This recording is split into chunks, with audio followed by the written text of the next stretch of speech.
Time now for Rocky Jordan.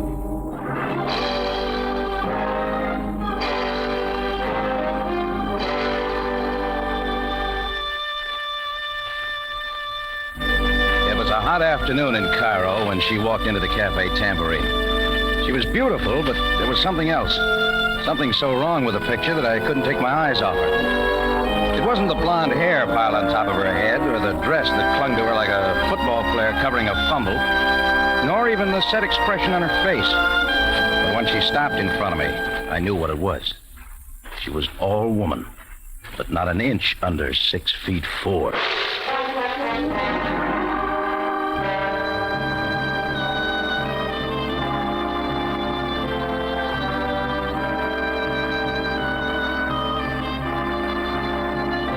Again, we bring you a story of adventure with a man named Rocky Jordan, proprietor of the Cafe Tambourine in Cairo. Cairo, gateway to the ancient East, where modern life unfolds against the backdrop of antiquity.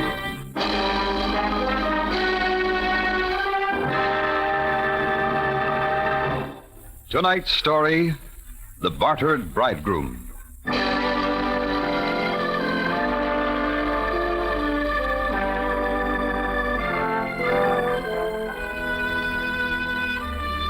We've had a pretty fair assortment of customers in the Tambourine, almost anything on feet. But when I looked up into that icy-faced 6'4" blonde female, I knew we had our first Amazon. You're ready, Mr. Jordan? Ready? You're wasting time, Jordan. I didn't catch the name. Lily Karoff. You're being rude. The face is familiar. Maybe we met in Istanbul. No, Jordan. Alexandria, maybe? The arrangements are made. You're stalling. Look, suppose we take it from the top of the page, Miss Caro. Naturally, you're interested in the money. This, too, has been taken care of. Now about the ceremony. Ceremony? The wedding. Be there in an hour. Oh, sure. I'll be there in plenty of time. I'm a great believer in weddings. Oh, by the way, who's getting married? I am, Mr. Jordan. To you. Maybe we'd better go into my office. That will not be necessary. Timmy Rogers has made all the arrangements. Timmy Rogers? Now, I know we'd better go into the office.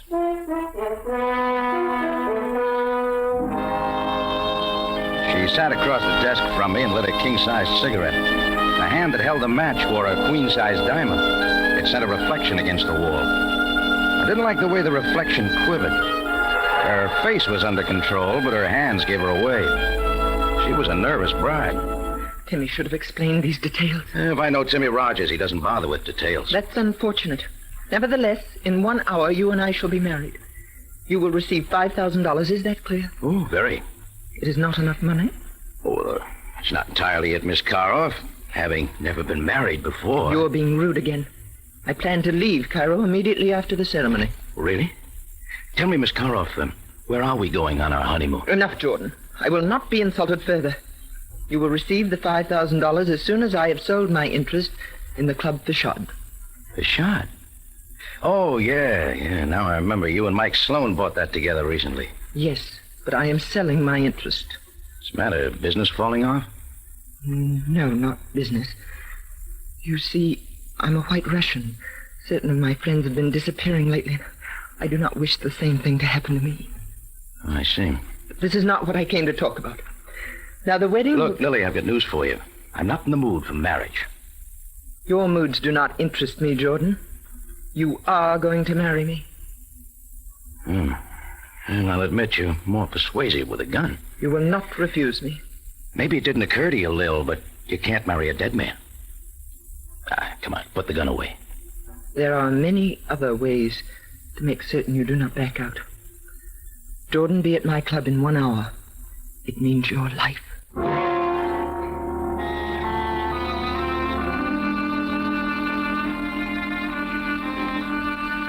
She moved out of the office as silently as an Arab folding his tent. I followed her out in time to see her climb into a black sedan 2 feet shorter than the Queen Mary.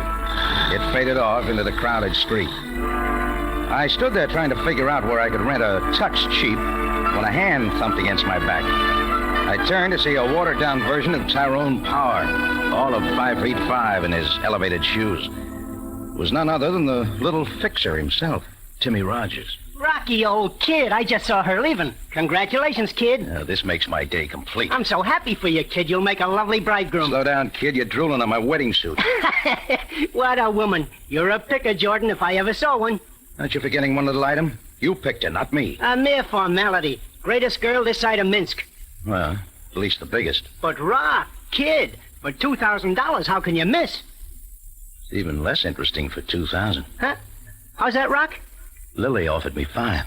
Well, what do you know? She really must be scared. Okay, suppose you give me the straight story. Well, Rock, well, I'll tell you. Still listening? Well, look, why don't you and I go into the bar for a drink, Rock, and I'll tell you all about it.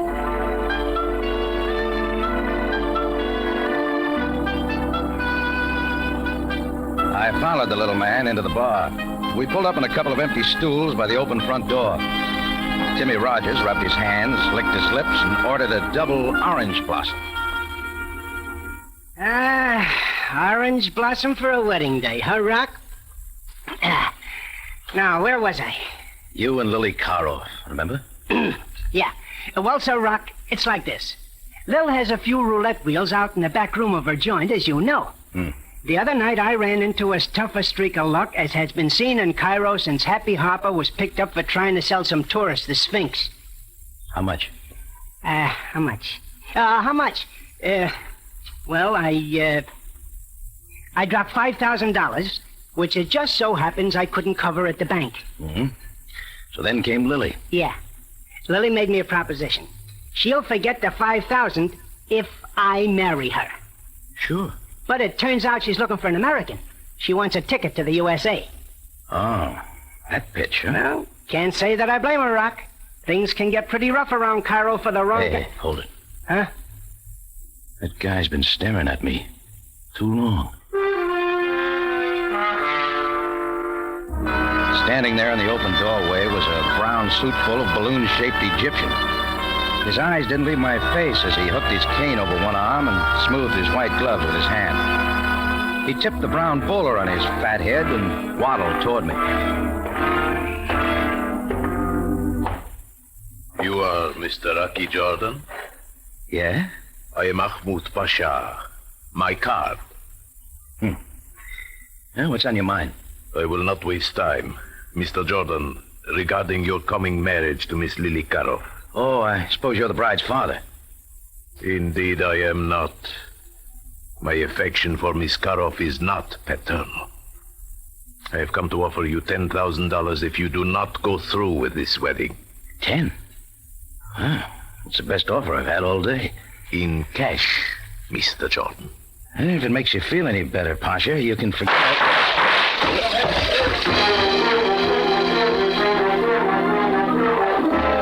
I hit the floor fast. Over my head, the big mirror behind the bar shattered and rained glass. When the rain stopped, I jumped up and raced for the door. Outside, there was a dent in the usual late afternoon traffic, and down the street shot a black sedan. It was the same car Lily Karoff had stepped into 15 minutes ago. Well, that gave me something to think about as I walked back into my cafe to survey the damage. The man in the brown bowler had vanished. Underneath the table, his broken cocktail glass in his hand, was Timmy Rogers. I helped him to his feet. All right, little man, fit that into your patch story. I had nothing to do with it, Rocky, so help me. You'll have to do better than that. Rock, listen. I didn't know Lily would go that far. It wasn't Lily. She may be in a hurry for a wedding, but she doesn't want to marry a corpse. Well, maybe she was only trying to scare you, Rock. Could be, but I don't like her idea of a wedding invitation. Come on, let's go. What are you going to do, Rocky? I'm going to pay my respects to the bride.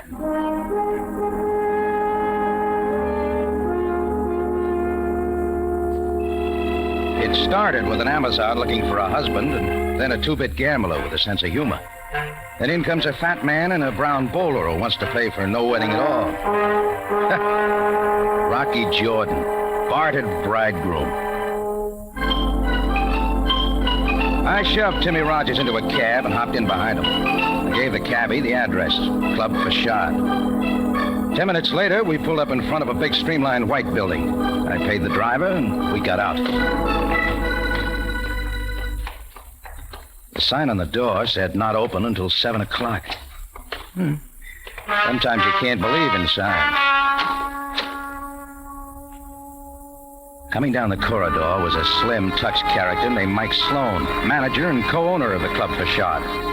A nasty smile cracked his face. Oh, I'd seen Sloan kicking around Cairo before, and I didn't like him. I like him even less now. Well, Rocky Jordan, congratulations. Listen, Sloan, I didn't come here for... Oh, now, don't bother to explain, Jordan. I understand. You, got our wedding invitation? Oh, sure. The bride wore a 38. Lily is sometimes a little impulsive, Jordan. After all, no one was hurt. But you'll get a bill for that mirror. We're ready for the wedding. You're wasting time. It's off, Sloan. Couldn't find the right size wedding cake. Rogers, what about that? I thought Jordan was all lined up. I did my best, You're not Mike. backing out of it now, Jordan. Let's go. The bride's waiting. Pack her in ice. She'll keep. I'm out of it. Too easy, Jordan. Not a chance. Just watch me. Rocky, listen, you're making a mistake. You sure are, Jordan. Oh, I see. It's going to be one of those shotgun affairs, huh? Oh, well. I wouldn't want to have to kill you. This way, Jordan. The gun in Mike Sloan's hand didn't move. It buried itself into the middle of my spine. Timmy Rogers wrung his hands and trailed along behind us. Sloan walked me down a thick carpeted corridor, and we turned left into the main office of the Club Facade. The blinds were drawn. Sloan slammed the door behind us. Coming toward me from the other side of the room was Lily Karoff, with gold earrings swinging like pendants. She was poured into a glaring red dress that revealed an awful lot of the new look. Well, Jordan, I see you couldn't pass up the money. Tell your boy Sloan to get the gun out of my back, and I'll show you how fast I can pass it up. Mike, is everything prepared? Ready and waiting, Lily. In fact... Lily, my flower. Lily, what's happening? It was the balloon-shaped Egyptian in the brown bowler, his cane still draped gracefully over one arm. As he paddled toward us, his mouth fell open. Inside was a small fortune in gold fillings. What are they doing to you, my delicate Lily? Ahmed, please leave at once. I do not need your help. But, my Lily, I'm here to protect you. These men, they are making a fool of you. Do not believe. Get out of here, Pasha. This is out of your range. Please, Lily, my blossom, I beg you to see reason. These men, they only mean to do you harm. The lights. Where are the lights? Help!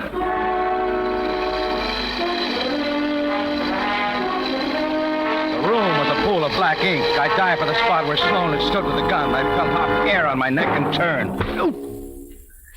The carpet came up and made a fuzzy pillow for my cheek as everything folded into a nightmare of spinning rooms. And somewhere off in the distance, I heard the toll of wedding bells.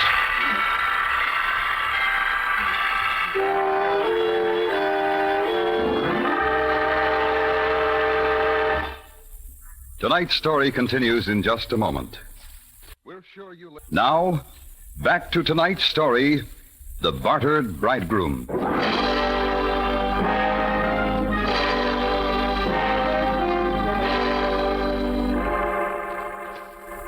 It was still the office of Lily Karoff. I opened my eyes into a stream of water cascading down my nose. It was coming from a big white pitcher. Holding the pitcher was Sam Sabaya, captain, Cairo Police. Well, Jordan. You know, Jordan, on you, this carpet looks very good. I wish I could say the same thing for my head. What happened, Sam? Nothing unusual for you, Jordan. Only murder. Look, beside you. Lily? Miss Lily Karoff, quite dead. Like a model for a detective magazine cover. Only she is not posing, Jordan. Okay, Sam. Am I booked? Not yet, Jordan. Not yet.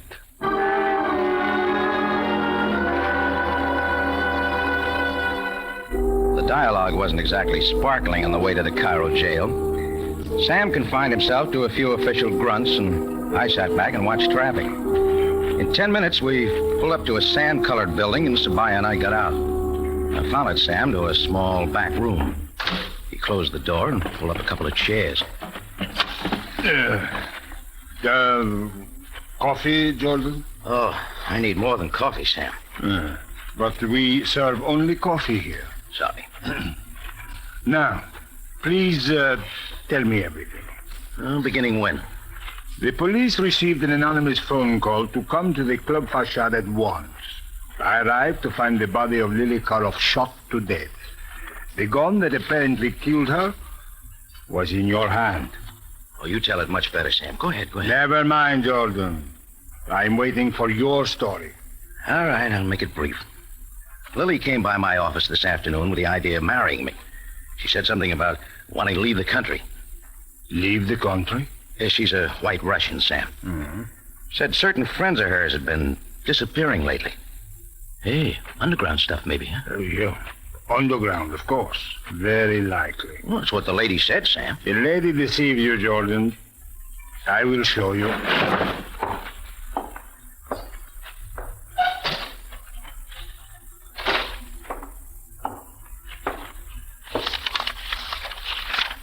Now, here we are. A complete report on any and all underground activities in Cairo in the past year. Look, not one case of unexplained disappearance, as you call it. Well, Sam, a good job wouldn't leave a case history for the police. Jordan, I'm afraid you have been taken in by this fantastic story. Live and learn. Well, anyway, after Lily, my next caller was Timmy Rogers. He's a small-time gambler. He gave Lily the idea about marrying me. Mm-hmm. Go on. Then a short, fat man in a brown bowler shows up. Lily's stage door Johnny. He tries to buy me out of the marriage.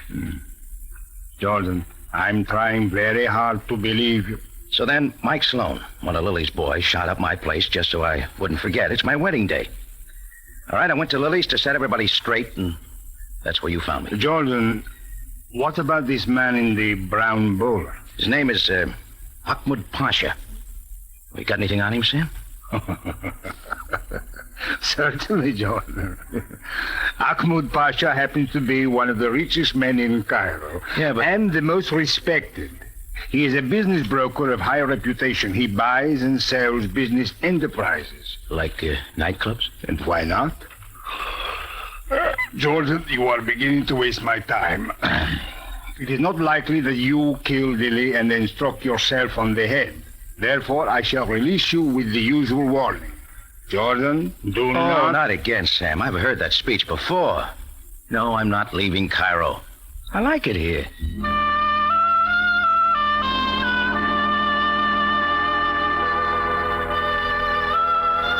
I strolled out of Sam's office and onto the busy street. The neon signs were beginning to light up, which reminded me that the night crowd would be moving into the Cafe Tambourine. But there was one little matter that came before business: murder. I was only a block away from the station when a small character stepped out of a darkened doorway. Well, Rock, old kid, I've been looking all over for you. Why don't you try the other side of town? Listen, Rock, I didn't know it would turn out this way. I just read the extra about Lily. Look, Rock, you gotta believe me. I ran out of Lily's place the minute the lights went out. I didn't know about it till later. Sam Sabaya might like to hear that story. Look, Rock, I saw something in that room. You know who turned out those lights? Sloan did it. I saw him. It's not news, little man. But Mike Sloan has some answers, and that's the man I'm going to see. But, Rock, he wouldn't be hanging around the facade. Maybe we ought to go back to your place and get a drink first, huh? Hey, maybe you're right for once in your life. You give me an idea. Timmy Rogers and I headed back to the Cafe Tambourine. At every corner, Timmy looked 4 ways before crossing the street. It was exactly 7:30 when we walked in the front door. I worked my way through the crowded tables toward my office. Timmy Rogers hung on my coattail like a scared kid at a bargain counter. I opened the door. Just as the books were beginning to balance, I knew I had to throw them all out of the window. Sitting behind my desk was the man I was looking for, Mike Sloan. He was dead. 3 holes neatly punctured the starched white shirt front of his tuxedo. Rocky, is he dead? Shut the door. Rock, what's that? It's a calling card. Sloan had it crumpled in his hand. Gee, Rock, let me see it. Not so fast. Here. What? There's nothing on it. Just a dirty orange spot. Try turning it over, Timmy. Makes more sense that way. Rock, it says Ahmad Pasha. You guessed it. It's his calling card. Then that means Ahmad Pasha left it there? Well, not likely. Maybe Sloan was trying to tell us something. You're right, Rocky. Sure. Ahmed Pasha was in love with Lily and she wouldn't have him. So when he couldn't stop the wedding, he killed her. And Sloan saw him do it. It fits that way. Yeah, maybe it does, Rocky. What are you going to do now? Find Ahmed Pasha. Well, I don't know, Rocky. The Pasha didn't strike me as that kind of a guy. Maybe we're jumping to conclusions, Rocky, huh? Maybe not. Well, I don't know. That isn't much proof. Ahmed Pasha just doesn't look like the kind of person who would commit murder. Are you going to call Sabaya? Yeah, later. There's one other call I'm going to make first. Where's that, Rock? The card says office number 17 Kadru Street. Well, pretty late for calling at Pasha's office, isn't it, Rock? Oh, just a hunch, that's all. Oh, coming with me? Yeah, well, okay, Rocky, I guess so.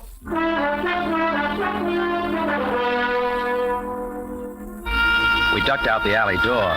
Down the street, we hailed a taxi and gave him the Pasha's address. As we weaved through the night traffic, wheels in my head ticked along with a cab meter. Everything added up like a traveling salesman's expense account. It fit now. I wouldn't be throwing any more books out of the window. There was a light in the office front as the cab pulled over to the curb.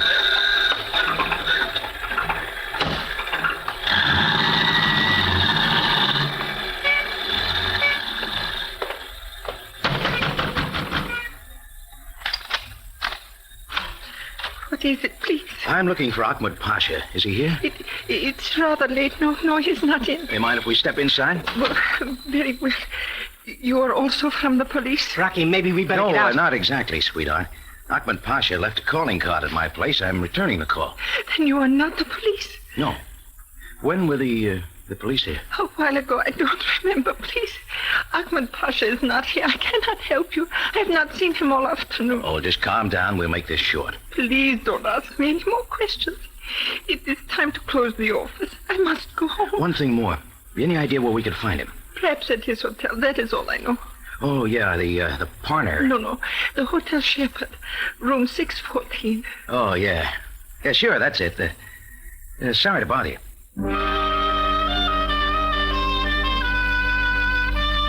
I watched the girl bolt the door behind us and pull the curtains. So Sam Sabaya had paid his respects to the Pasha after all. Didn't look like his luck was any better than mine. Jimmy Rogers had something in his mind.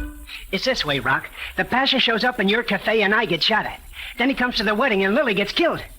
You know, Rock, I don't think I'm in a hurry to meet that Pasha again. See what you mean. Look, Rock, why not let Sabaya handle it? If you go up there to Ahmed Pasha's hotel, you don't know what might happen. Jimmy, I think you got something there. Maybe it would be a nice idea to have Sabaya along. Sure thing, Rock. That's playing it smart. Oh, come on, we're wasting time. And not we, Rocky. If Sabaya is checking on Ahmed Pasha, I'm next. I don't want any part of that police station. The last time I dropped in to see Sabaya, I stayed 30 days. All right, see you around, Timmy. Yeah, sure, Rock. See you around. I found the nearest phone booth and dialed police headquarters. Sabaya was gone for the night. My next stop was the Cafe Tambourine. Nothing had turned up. Mike Sloan was still sitting behind the locked door to my office, and I left him there. That made it complete. There was only one item left on my list. Hotel Shepherd, room 614.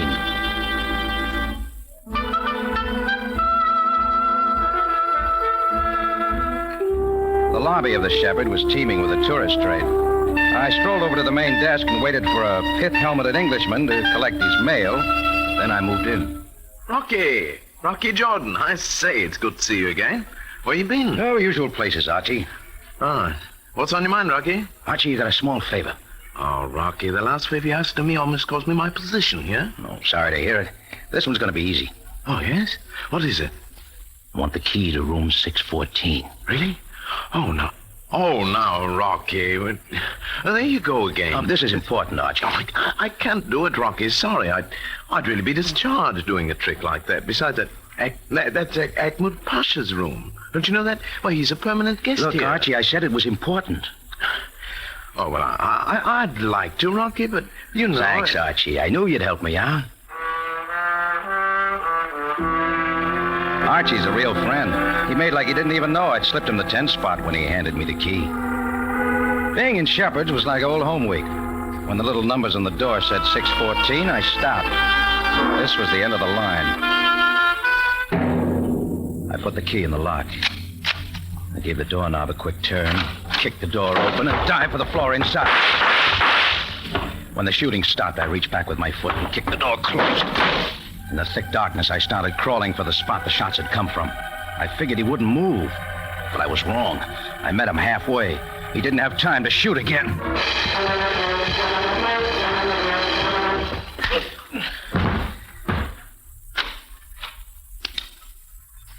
The lights came on, and in the doorway stood Ahmed Pasha, all cane and white gloves, the brown bowler resting neatly on his round head. What is the meaning of this? Right on time for the shooting. Maybe you'd like to meet the man who murdered Lily Karoff. Take a look. Why? That's right. The little fixer himself, Timmy Rogers.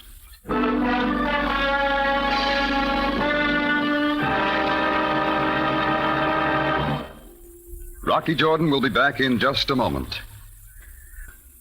Now for the ending of tonight's story.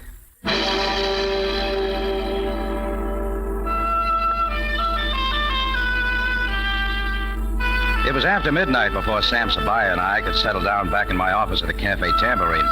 They had taken Sloane's body away, and as usual, Sam wanted details. Now, Jordan, about the Pasha's calling card. I found Sloane dead with a card in his hand. It was Ahmed Pasha's, all right, but on the back there was an orange spot. The Pasha's too neat a guy to be passing out soiled calling cards. Besides, the color of the spot struck me. Where would you pick up an orange spot? Well, I haven't the slightest idea. That's because you don't drink, Sam. Ever hear of a cocktail called an orange blossom? They're real fancy things made with orange sherbet and gin. What has this orange blossom to do with the calling card? Timmy Rogers was drinking one this afternoon when my bar got shot up. He must have picked up Pasha's card off the bar after the shooting. What he didn't notice was that a little of his own drink had spilled on it. Then he deliberately left the card in Mike Sloane's hand after killing him. Sure. Timmy had it all set for Ahmed Pasha, till I made him think Pasha knew something. That's when he got scared. He waited for Pasha in his hotel room, and when I came in, well, you know the rest.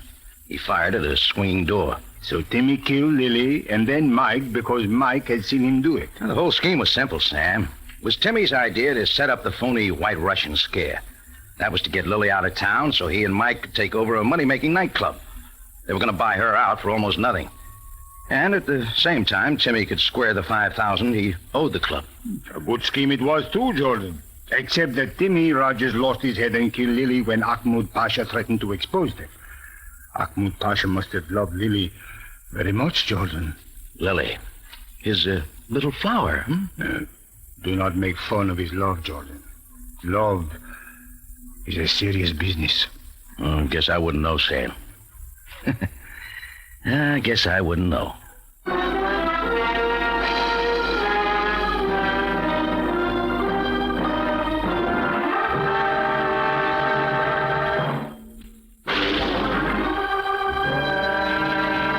Rocky Jordan is presented from Columbia Square in Hollywood and stars Jack Moyles in the title role. Tonight's story was written by Gomer Cool and William Krug, produced and directed by Cliff Howell with original music by Milton Charles. This is CBS, the Columbia Broadcasting System.